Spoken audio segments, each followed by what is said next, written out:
آپ کو اللہ تعالیٰ نے طاقت دی ہے. ایک بات یاد رکھیے گا حافظ صاحب, یہ طاقت آپ کے پاس 3 سال ہے. وہ کیا پتہ ہے کہ موت اس سے پہلے آ جائے اور اللہ کا بلاوا آ جائے, پھر کیا جواب دیں گے آپ اپنے مالک کے حقیقی کو جا کر. خدا کے لیے اس ملک کے ساتھ ایسا نہ کریں. آپ ہم سے بہتر جانتے ہیں کہ یہ سب کچھ کیا ہوا. عمران خان جس طرف پھونک بھی مارتا تھا تو وہاں ہزاروں کے حساب سے ایف سی, رینجر, پولیس سب کچھ موجود تھے. یہ 3-4 گھنٹے تک قافلہ چلتا رہا. ہمارے کچھ پڑھے لکھے ان پڑھ دانشور جن کو کہہ رہے ہیں, وہ دانشور کیا کہہ رہے ہیں کہ جی وہ فلاں نے کال کیا کہ ہم کور کمانڈر ہاؤس میں جا رہے ہیں, وہاں آ جاؤ. بھائی اگر کال کیا بھی ہے تو کسی نے یہ کہا کہ آ جاؤ ساتھ اپنے آگ لے کے آؤ اور لگا دو اس کور کمانڈر ہاؤس کو. اگر کور کمانڈر ہاؤس کے اندر جا کے یہ سب کچھ ہو سکتا ہے حافظ صاحب, تو آپ کس لیے بیٹھے ہوئے ہیں؟ آپ کی ایم آئی کدھر چلی گئی؟ آپ کی آئی بی کدھر چلی گئی؟ یہ رانا ثناء اللہ جو ہر وقت اپنی جیب میں پوری پولیس اور پورے ڈپارٹمنٹیں لیے پھرتا ہے, یہ کہاں تھے؟ کیا کوئی شیلنگ ہوئی؟ کسی نے روکا؟ حافظ صاحب آپ چیف آف آرمی اسٹاف ہیں. اللہ نے آپ کو یہ عہدہ دیا ہے. خدا کے لیے اس ملک پر ہم سب لوگوں پر ترس کھائیں. یہ دشمنیاں چھوڑ دیں, یہ دشمنیاں چھوڑ دیں. اس دشمنیاں کرنی ہے نا, جس کسی نے بھی کرنی ہے دشمنی, وہ جس کسی سے دشمنی ہے اس سے کر لو یار. اس ملک کے ساتھ نہ کرو. یہ ملک ہے تو آپ چیف آف آرمی اسٹاف ہیں.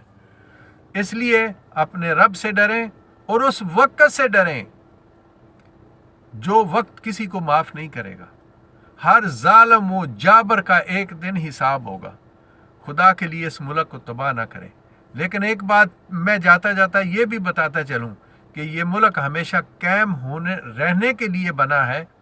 یہ اللہ کی ذات نے ہمیں قائم رہنے کے لیے دیا ہے. یہ ملک, اس کو کوئی مائی کا لال تباہ نہیں کر سکتا.